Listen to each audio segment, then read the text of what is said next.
Kikao chetu cha leo ni kikao cha Shura ya Maimamu Tanzania, na tumepanga kuongea na vyombo vya habari kwa lengo la kutoa taarifa ya uchaguzi mkuu uliofanyika Oktoba 2029.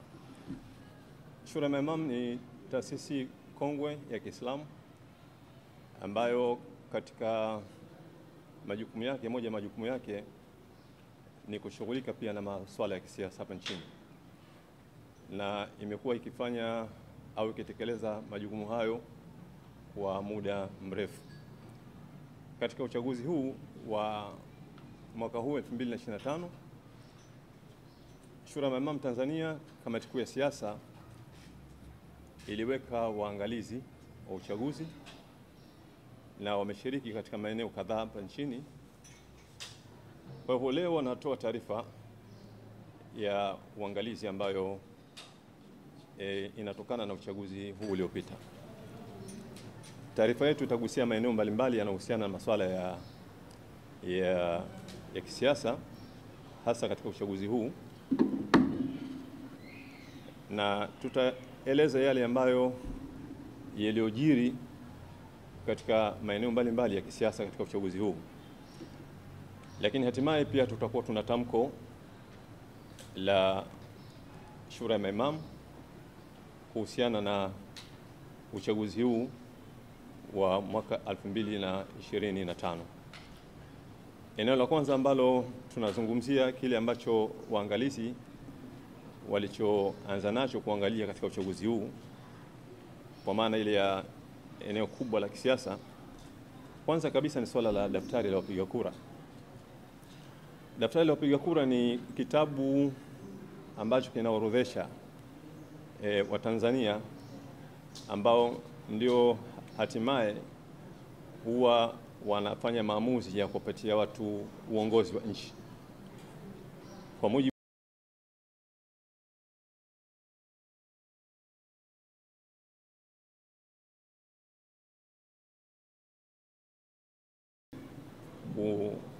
kuchukua nafasi za uongozi wa taifa. Kile ambacho tulichokiangalia au Shura walichokiangalia katika chombo hiki muhimu, daftari la wapiga kura, ni swala zima la uboreshaji wa daftari la wapiga kura. Daftari hili kwa mujibu wa sheria linatakiwa lifanyiwe uboreshaji, yani kulipitia mara mbili kati ya kipindi cha uchaguzi mpaka uchaguzi mwingine. Na lengo kubwa la kupitia daftari la wapiga kura ni kuangalia mambo kama manne hivi kwa ajili ya kuboresha. Kwanza kabisa huwa ni kuongeza wapiga kura wapya, kwa sababu katika awamu iliyopita kuna watu umri wao ulikuwa mdogo, hawa wanaingizwa, na kuna wale ambao hawakujiandikisha katika uchaguzi uliopita nao wanaongezwa pia. Kwa hivyo lengo la kuboresha ni kuongeza wapiga kura wapya. Lengo la pili ni kuondoa majina ya watu ambao wamefariki katika kipindi cha uchaguzi mpaka kipindi cha uchaguzi mwingine. Huwa kuna watu wengi sana wanakuwa wamefariki. Na lingine huwa ni kuondoa majina yaliyojirudia mara mbili. Hili ni moja katika matatizo ambayo yako katika daftari la wapiga kura. Na lingine huwa ni watu waliohama kutoka eneo moja kwenda eneo lingine. Mara nyingi imegundulika kwamba watu hawa huwa wanatambuliwa pale walipokuwa wanaishi, lakini kule wakohamia pia wanakuwa wanatambuliwa vile vile. Lakini lingine huwa ni majina hewa ambayo huwa yameingizwa katika daftari la kupiga kura. Kwa hivyo lengo la kupitia daftari la kupiga kura ni kuboresha daftari la kupiga kura ili waweze kuwepo wanakura halali na kwa idadi ile ambayo ni sawasawa kwa wale waliojiandikisha. Taarifa yetu inaonyesha kwamba daftari la kupiga kura upitiaji haukuwa mzuri na bado lina matatizo makubwa haya ambayo tuliyoeleza. Eneo la pili ambalo kama watu ambao tulishiriki kufanya uchunguzi ilikuwa ni swala la chaguzi za ndani ya vyama. Katika chaguzi za ndani ya vyama, demokrasi ilikuwa inatofautiana kati ya vyama. Katika vyama vidogo inaonekana angalau demokrasi ilikuwa kubwa katika chaguzi za wabunge, madiwani mpaka urais vile vile. Lakini katika chama kikubwa, chama tawala, kulikuwa kuna tatizo kubwa. hasa katika nafasi ya mgombea urais, ambapo inaonekana kwamba kamati kuu ilibadilisha utaratibu wa katiba na matokeo yake ikawa hana mpinzani katika nafasi ile, na jambo ambalo lilileta mgogoro mkubwa sana. Lakini pia waliweza kubadilisha vifungu vya katiba ili kukidhi matakwa ya wakubwa, na yaliweza kubadilisha yale matokeo ya wapiga kura wao. Hili ni eneo ambalo linaonekana kwamba lilikuwa na matatizo au linatofautiana kati ya vyama na vyama. Eneo lingine ambalo tuliangalia ni swala la usajili wa mawakala. Hawa ni watu muhimu sana, lakini eneo hili pia tumegundua kwamba lina matatizo makubwa sana katika swala zima la uandikishaji wa mawakala, lakini swala la viapo, lakini swala vile vile la kutambuliwa mawakala pale ambapo wanapokwenda katika vituo vya kupiga kura. Lakini jambo lingine la msingi ambalo tulijaribu kuliangalia ni kampeni za uchaguzi. Kampeni za uchaguzi za mwaka huu zilikuwa sio bora sana, kwa sababu wananchi wengi inaonekana kwamba walikuwa morali wao wa kushiriki siasa ulikuwa umeshuka sana, kiasi kwamba ile mikutano ya kampeni ya vyama vyote haikupata ule msisimko mkubwa wala idadi kubwa ya watu. Chama tawala kwa sababu kilikusanya fedha nyingi sana, kwa sababu chenyewe kabla wakati wa kampeni walianza wachangisha fedha matajiri hela nyingi sana. Kwa hivyo kilikuwa chama ambacho kimeingia kwenye kampeni hali ya kuwa na fedha nyingi sana. Kwa sababu ya ule utajiri walikuwa nao, wao walilazimika kuitengeneza mikutano yao kwa kubeba wapiga kura. Na eneo mojawapo ambalo wamelitumia sana ni eneo la shule, wakichukua wanafunzi wengi kutoka katika mashule kwa magari kukodi na kuwapeleka kwenye mikutano ya kupiga siasa. Lakini vile vile hotuba katika kampeni hazikuwa na mvuto mkubwa sana, hasa katika hotuba za chama tawala, kwa sababu walikuwa hawana mambo mapya zaidi ya zile ahadi ambazo walizokuwa wamezitoa katika miaka ya nyuma, ambazo nyingi zilikuwa hazikutekelezeka. Lakini upande wa vyama vya upinzani, wao walifanya kampeni ya kuwatembelea, kampeni ya nyumba kwa nyumba ya kuwafikia wapiga kura, na huko walikutana na maswali mengi sana, walikutana na matatizo mengi ambayo waliyasikia kutoka kwa wapiga kura. Wengi walijaribu kulalamikia baadhi ya mambo ambayo miongoni mwa hayo ni yale ambayo ni majukumu ya serikali lakini wanapewa wao. Kwa mfano swala la kuzoa taka ambalo sasa hivi limefanywa kwamba ni jukumu la wananchi na wanatozwa fedha. Swala la ulinzi pia wananchi wanatozwa fedha vile vile, lakini walilalamikia ahadi nyingi ambazo zimetolewa kwa nyuma. Kwa mfano ahadi ya mama kujifungua bila kulipa malipo akiwa hospitali, lakini haitekelezeki. Matibabu kwa mtoto na mzee bila kulipa gharama halitekelezeki. Vile vile elimu kwa katika mazingira magumu sana.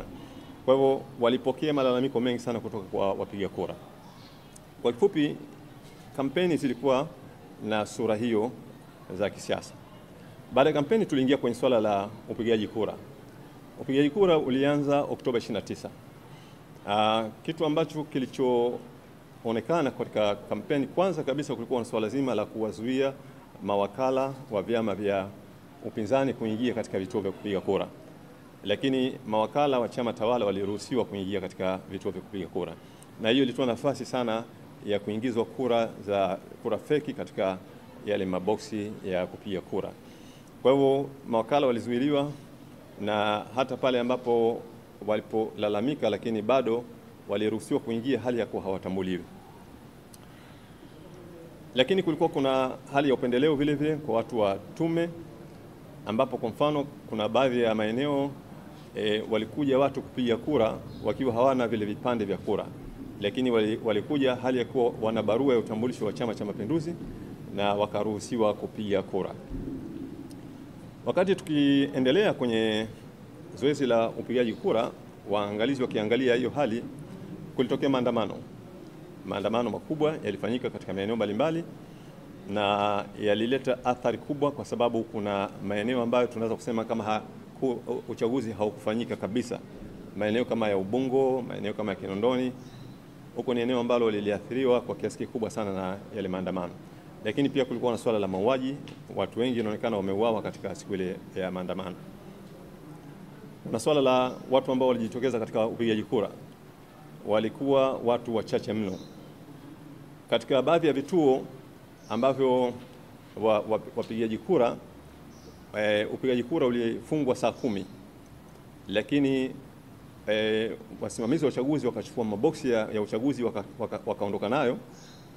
Pamoja na hayo, lakini kuna baadhi ya vituo ambavyo vilivyoanza kuhesabu kura. Katika vile vituo ambavyo viliweza kuhesabu kura, lakini baadaye hawakufika mwisho, nao pia yale maboksi wasimamizi wakayabeba wakaondoka nayo. Katika vile vituo, baadhi ya mawakala waliwahi kuchukua zile hati za majumuisho, na waangalizi wa shura ya maimamu waliziona hati 4 za majumuisho ambazo zilikuwa na sura ifuatayo. Moja ilikuwa ni ya kituo cha Lumo Sekondari B4. Waliojiandikisha walikuwa ni watu 372, lakini waliopiga kura walikuwa ni 21. Na kituo cha pili kilikuwa ni kituo cha Lumo Sekondari A4. Waliojiandikisha walikuwa ni 429, lakini waliopiga kura walikuwa 34. Na kituo cha tatu kilikuwa ni Lumo Sekondari A5. Waliojiandikisha walikuwa ni 422, waliopiga kura walikuwa ni 14. Na kituo cha 4 waliojiandikisha walikuwa ni Lumo Sekondari CA. Waliojiandikisha walikuwa 423, waliopiga kura walikuwa 23. Kwa hivyo unaweza ukaona kwa kiwango gani wapiga kura walikuwa wachache sana katika maeneo ya kupiga kura. Kwa hivyo uchaguzi wa safari hii au uchaguzi wa mwaka huu ulikuwa ni uchaguzi ambao ulikuwa na mwitikio mdogo sana ukiangalia katika ile hali halisi inayotokana na nyaraka, lakini yale ambayo watu tumeshuhudia kwa macho vile.